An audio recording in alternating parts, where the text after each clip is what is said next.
All right, so good afternoon and welcome to this webinar on the Second Amendment from the National Constitution Center. My name is Mike Adams. I have the great privilege of serving as Director of Education at the National Constitution Center. On this call with us today, or on this webinar with us today, is Jenna Karras, my colleague. She's our Senior Manager of Museum Programs. Jenna will be my co-pilot for the program, which means she'll be overseeing the Zoom chat feature on your screens today. Your audio will remain off during the program, so if you have questions, comments, or concerns, please feel free to share those over in the chat feed. With that, I'm going to switch over to a screen share in the hopes that I've mastered Zoom.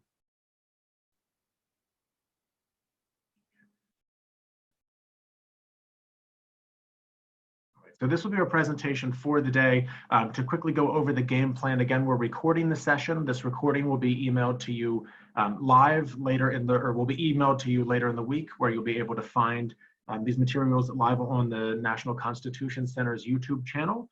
We'll also, at the end of the presentation, share with you a short link to access the Google Slides that I'm using today. So don't worry about writing down hyperlinks or trying to remember how to get back to some of these web pages that we'll highlight. You'll be able to access all of it. Now, I'm going to start with a quick background on who we are as an organization, a quick background on the Constitution Center, before jumping into our overview of Second Amendment teaching resources that we provide.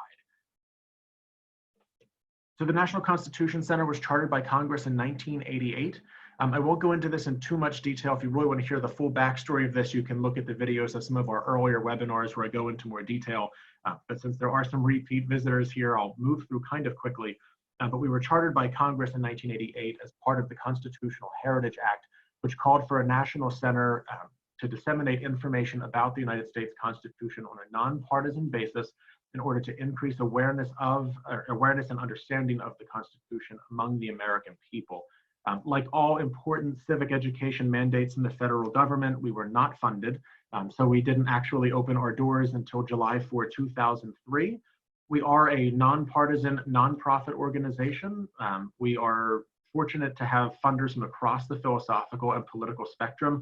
So we have conservative and liberal donors and libertarian and progressive donors and visitors and supporters from all across the country and across the spectrum. So we are nonpartisan to our core.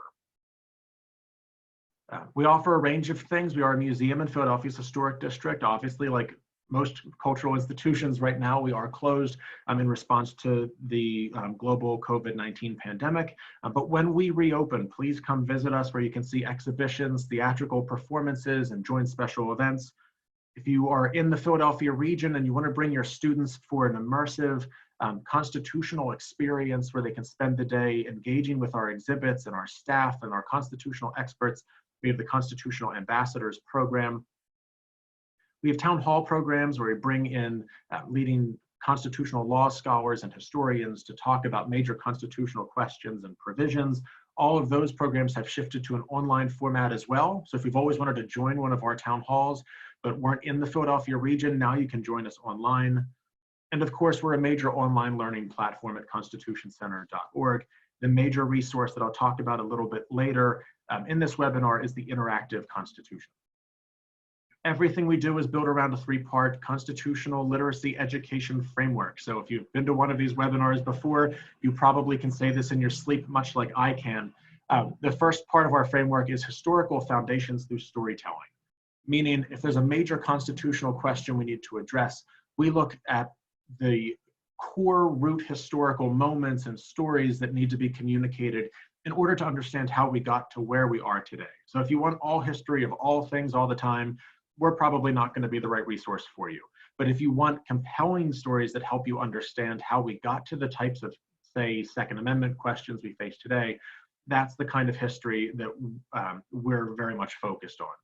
There are ways we can do this. We have educational videos on nearly any constitutional topic you can name. And we have two different podcasts. One is called We the People, the other is called Live from America's Town Hall. All of these resources are completely free with no logins or passwords required. The second part of our constitutional literacy framework is constitutional thinking skills, which differ from historical thinking skills or other types of thinking strategies, and I'll get to those in a little bit. And then the third part for us, which is equally weighted with the history and the Constitution, civil dialogue and reflection. Because if we can't talk about all of these things in a healthy, productive way, if we can't learn or if we can't teach people how to disagree without being disagreeable, then this whole idea of a democratic republic doesn't really carry a lot of weight. So we need to be able to come together, respectfully disagree, and engage in open dialogue. To do that, we have programs called exchanges where we pair students and scholars around the country to learn from one another. And we offer a civil dialogue toolkit that has resources that work well both in traditional classroom and through remote learning to help promote open, productive civil discourse. Now that I've gotten through all the background, let's get into the Second Amendment stuff, which is why you're here today. In order to do this, we are going to ask you, like we ask all people who engage with us, whether it's online or at the museum, to separate your political opinions from your constitutional opinions. This is a very hard thing to do. A lot of us struggle with it as well, but it's an important thing to do when talking about the Constitution. What does that mean for us? For us, it means that a political opinion is something that addresses questions about what the government or government entity or agent should do, whereas a constitutional opinion looks at questions about what the government may or may not do. In other words, what are they allowed to do? An easy example is, so we're only going to focus on the constitutional questions today. Start with an easy example. Should the federal government raise the tax rate on individual incomes? We can debate that all day. We can go back and forth on it. It's a should question. And it's easier to have that should question because the constitutional question is answered. Can the federal government tax individual incomes? That answer is yes. Of course they can. The 16th Amendment is ratified in 1913. So there is no major constitutional question about can the government do this? So we can spend more of our energy thinking about should. So what happens if the constitutional question doesn't have a clear yes or no answer and is still being worked out? What if it's something like, can the government restrict the possession of firearms in certain sensitive settings? So it's a question that has a lot of things that need to be unpacked. When we talk about government, do we mean federal, state, or local? When we talk about restrict, what types of restrictions do we refer to? When we talk about possession, are there restrictions on the type of possession, open carry or concealed carry? When we talk about firearms, does the type of firearm matter in constitutional terms? What is a sensitive setting? It's suggested by the Supreme Court, but what are some of those examples? And can we agree on what those sensitive settings might be? I also realize there should be a question mark there, not a period, so I will fix that when we share the slides with you later. So to get at some of this historical background on the Second Amendment, there are a couple resources that we can provide. The first is a video on the Second Amendment that we produced in partnership with Khan Academy. In this video, Alan Gura and Adam Winkler, a scholar from the philosophical right and from the philosophical left, discuss the history, changing interpretation, and modern questions about the Second Amendment and how we might interpret it going forward. So that video is available at the hyperlink that will be provided at the end of the presentation. And we also offer two great resources to compare and contrast primary sources to help students or learners at any age build deeper understandings of where the Second Amendment came from and what it looks like in a global context. For that one, I'm going to switch over to our website to show you these two resources. You might have seen these highlighted in previous webinars, but we're going to go a little more depth into these today to look at some actual specific Second Amendment content. So we'll start with writing rights. What we did with this interactive is we used research from a range of constitutional scholars to figure out things that influenced Madison's draft versions of what would become the Bill of Rights. And that's what you're seeing on my screen right now. Over on the left-hand side, these are historical sources or things that existed before Madison drafted the proposals for the Bill of Rights or that were created at roughly the same time. Next to that, you'll see Madison's original proposals. Here we're looking at his three proposals that would become the First Amendment. Then House committee versions, the House version of the amendments, the Senate versions, and then ultimately the final version of the amendment. And you can select any of these texts and it will give you the one you've selected, as well as the final version of that constitutional amendment for side-by-side comparison. So you can see what words were added or taken out or changed throughout the process of creating all of the amendments of the Bill of Rights. So if I go up to the upper left-hand corner, I can switch over to the Second Amendment, which we can see here was a single proposal from Madison. But over here on the left-hand side of my screen, I can look at different things that were happening throughout the United States at the time of the founding. So if I wanted to look at something like the North Carolina Declaration of Rights, 1776, I can click that and this text will appear on the screen. that the right of the people, or that the people have a right to bear arms for the defense of the state, and as standing armies in time of peace are dangerous to liberty, they ought not to be kept up, and that the military should be kept under strict subordination to and governed by the civil power. So at this point, I normally like to ask students, where do you see in this text, looking closely at this primary source from 1776, this is just a few months after the Declaration of Independence, North Carolina is listing specific rights of citizens. Where in this provision do you see an individual right to bear arms for self-defense? So I'll give you a second. You can look closely at the text, and you're looking at it and you're probably thinking, I don't see it. It says that the people have a right to bear arms for the defense of the state. It talks about standing armies. It talks about the military being under the strict subordination to and governed by the civil power, but an individual right isn't there. But was an individual right to bear arms for self-defense somewhere in the founding era? Let's dig a little more deeply into some more primary sources. Let's look at something like the Pennsylvania Minority Statement of 1787. So this is, in Pennsylvania, I affectionately refer to these guys as the losers in the debate over ratification, much like a majority opinion and a dissenting opinion from the Supreme Court today. Those who voted against ratification of the Constitution in the 1780s and early 1790s released public statements through the newspapers explaining why they voted against ratification. And in Pennsylvania, about a third of those who voted on ratification of the Constitution voted against it.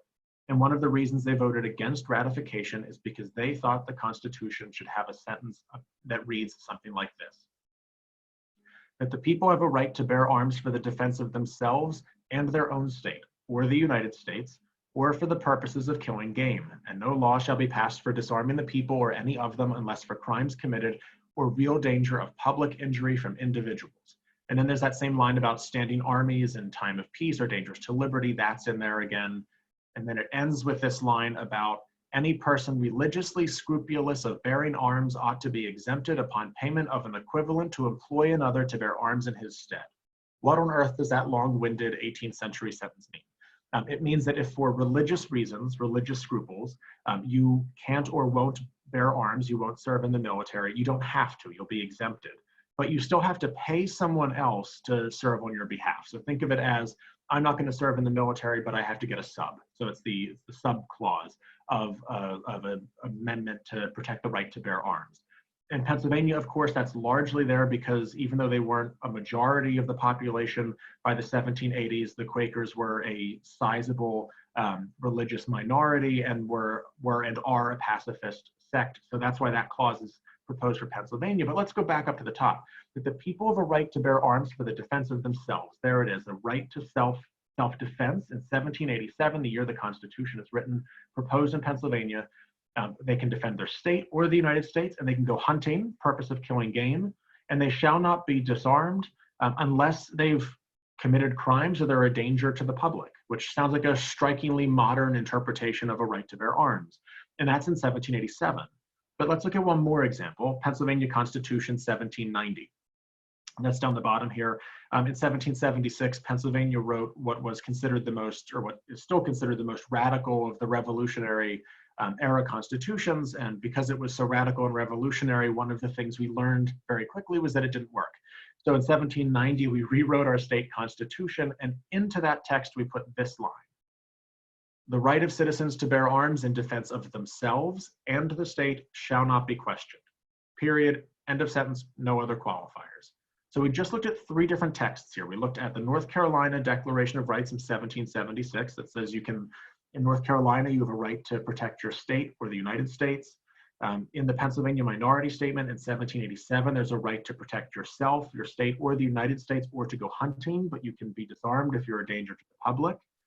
And in the Pennsylvania Constitution of 1790, while the Bill of Rights is working its way through Congress or working its way through the ratification process, here in Pennsylvania, we're adding to our Constitution an unquestioned, unqualified clause that says the right to keep and bear arms shall not be questioned. So if your students say to you, what did the right to bear arms mean in the founding era? I think it's entirely appropriate to look at them, shrug your shoulders and say, I don't know.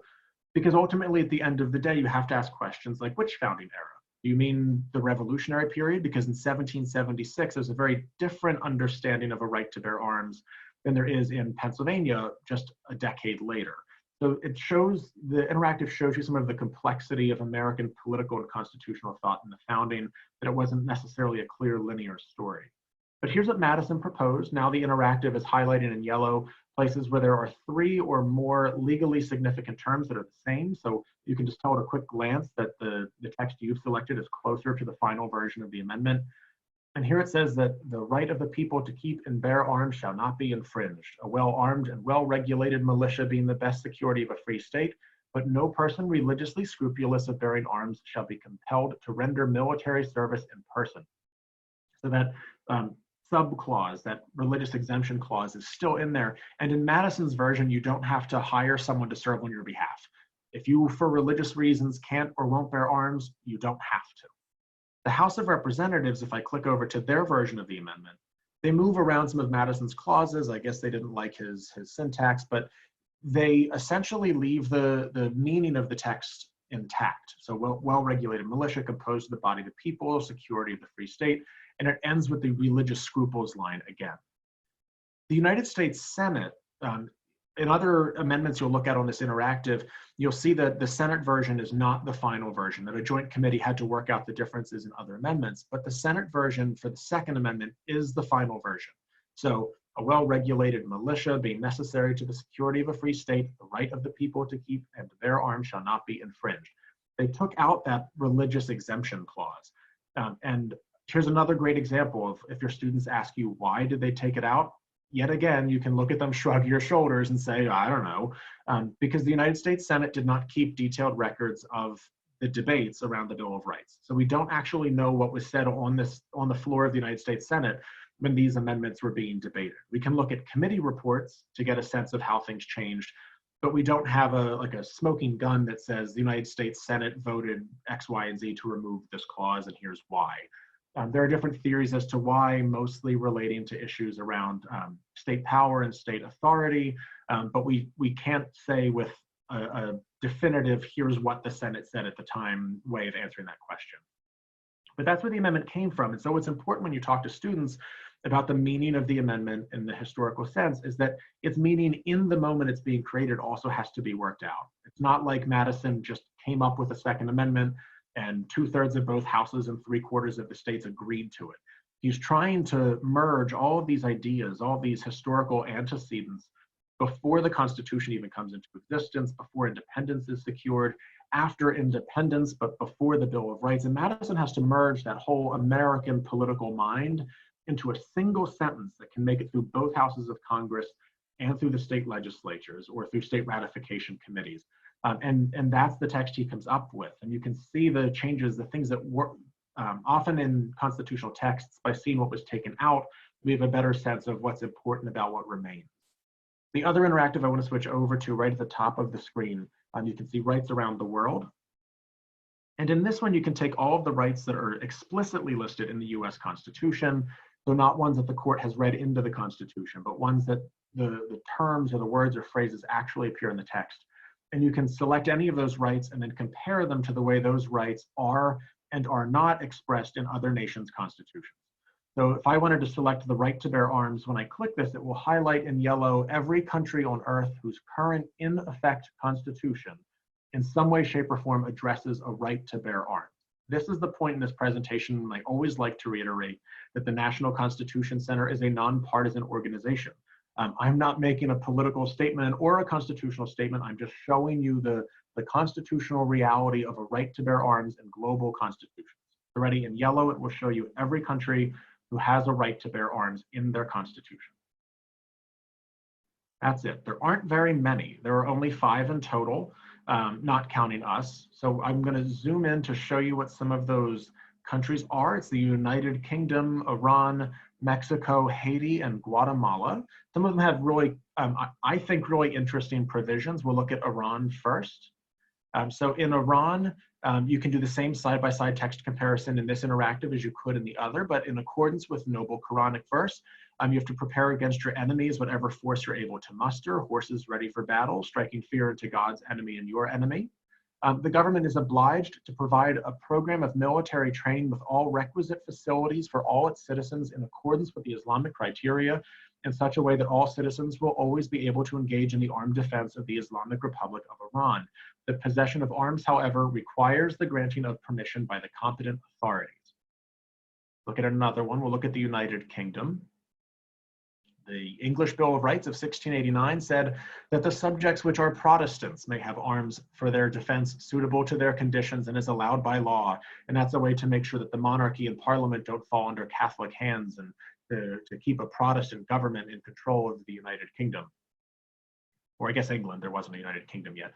In Mexico, the inhabitants of the Mexican states have the right to possess arms in their residences for their protection and legitimate defense, except as are expressly forbidden by law or which have been reserved for the exclusive use of the Army, Navy, Air Force, and National Guard.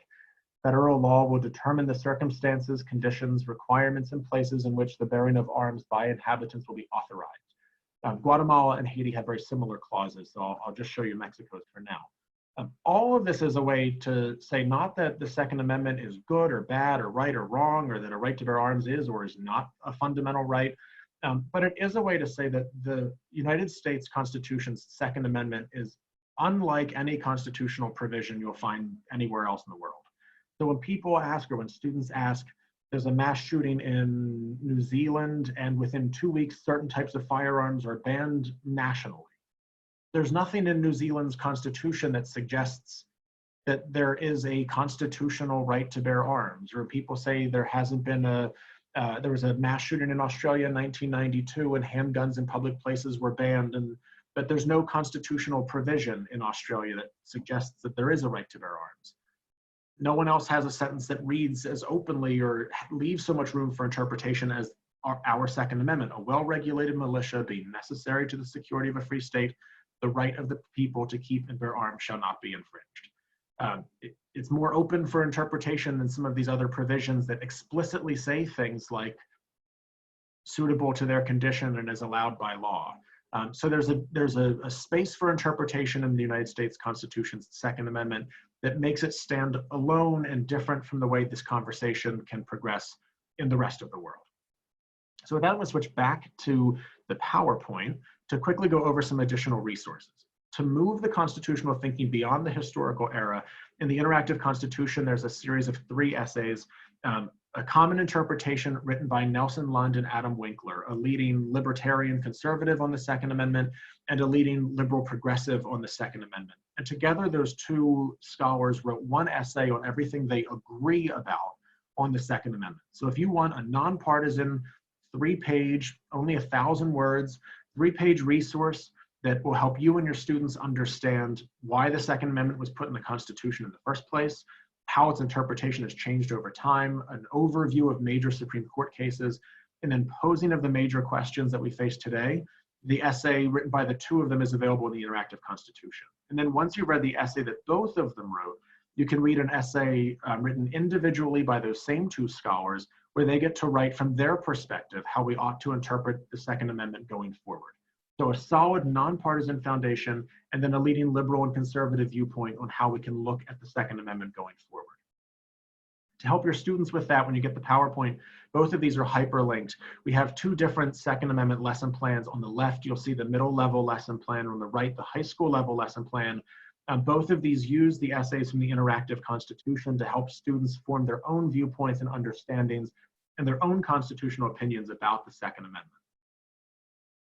And then as if that weren't enough, we also have podcasts and blog posts within our media library. There are 2 here, 2 podcasts that we've pulled, the Next Big Second Amendment Case and a longer podcast on the kind of changing interpretation and evolving history of the Second Amendment throughout American history called Armed in America. And then we have 2 different blog posts we've listed here, Justices Consider Expanding Gun Rights and Judge Extends 3D Gun Blueprint Ban Until the Case is Resolved. Beyond that, we've even more resources. We have an Educator e-newsletter. If you're not already receiving that, it's a weekly update on resources from the Constitution Center. So if you'd like to get notifications from us about new lesson plans, new resources, and new programs, you can click that link to sign up. I told you at the beginning of this that civil dialogue is important to us. So we have a couple versions of our exchanges and live lectures On Wednesdays, Thursdays, and Fridays, we have live open source programs where our president and CEO, Jeffrey Rosen, delivers live classes where students can send in questions and comments about a range of constitutional topics. This week, we'll be looking at the 14th Amendment, what we're calling 14th Amendment Part 2, from Roe to Obergefell, looking at recent 14th Amendment Supreme Court cases. And then this Friday, we'll also have a program called America's Founding Documents. So if you're helping students, particularly preparing for the AP GOPO exam, this will be a great resource for your students. And then because we try to do things in order, next week on Wednesday and Thursday, we will have live constitutional classes with Jeff Rosen looking at the Second Amendment. So if you want to take these resources and share them with your students in advance, and then sign up for these live classes, your students can come to these live classes with Jeff and engage in a conversation about Second Amendment questions. And then if you really want to go in depth on this, on Mondays and Tuesdays, you can sign up to have a private exchange with just your students and a constitutional scholar moderated by a member of our education team. So if you really want to go deep dive on the Second Amendment, and you can sign up for a session to use video conferencing programs to have just your students and you and the constitutional scholar get together during this bizarre age of remote learning to have a civil discussion about the Second Amendment. Of course, all of these resources can also be found.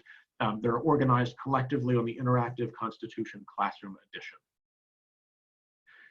If you enjoyed this webinar, you can watch the videos of the recordings of the earlier webinars we've done over the last few weeks. And next Monday, we will have one on constitutional rights, origins, and travels that will do a really deep dive into the two interactives I just showed, using different examples of different constitutional provisions, including some of the amendments proposed by James Madison that never made it into the Constitution, or took, in the case of one of them, 17,000 days to get there. If you want to sign up for that webinar, you can, when you get this PowerPoint, click the Sign Me Up button, and that will take you to the registration page. And we also offer now private by request online professional development programs. So if your school district or other educational organization would like to set up a time for just the teachers within your school or district to have a longer, customized, hands-on professional development program, actually using some of these resources where your audio and video are turned on so you can engage in the discussion, shoot me an email at madams@constitutioncenter.org, and we can set up an online professional development for you and your peers. That brings us to the end of the presentation, which went slightly over time, so thank you for hanging in there. There's a bit.ly link here that my colleague Jenna is going to put into the chat feature if she hasn't already. If you use that link, you'll be able to get to these Google Slides with everything hyperlinked. Anything you see in this orange color is hyperlinked to the relevant resource, and any images that you'll see on the screens are hyperlinked. So if you click on the lesson plans, it'll take you right to the lesson plans. Please don't hesitate to reach out. You can contact me at madams@constitutioncenter.org. You can follow us on Twitter at Constitution Center. And you can email our whole team at education@constitutioncenter.org if you have any general questions, need more resources, or if there's anything else we can do to support you in this brave new world of remote teaching. Let us know. We're always welcome to new ideas and open to trying things. So if there's a way we can help you, send us an email to education@constitutioncenter.org, and we will do our best to support constitutional literacy education. Thank you so much for joining. Hope to see you next week or at a future program. Enjoy the rest of your day.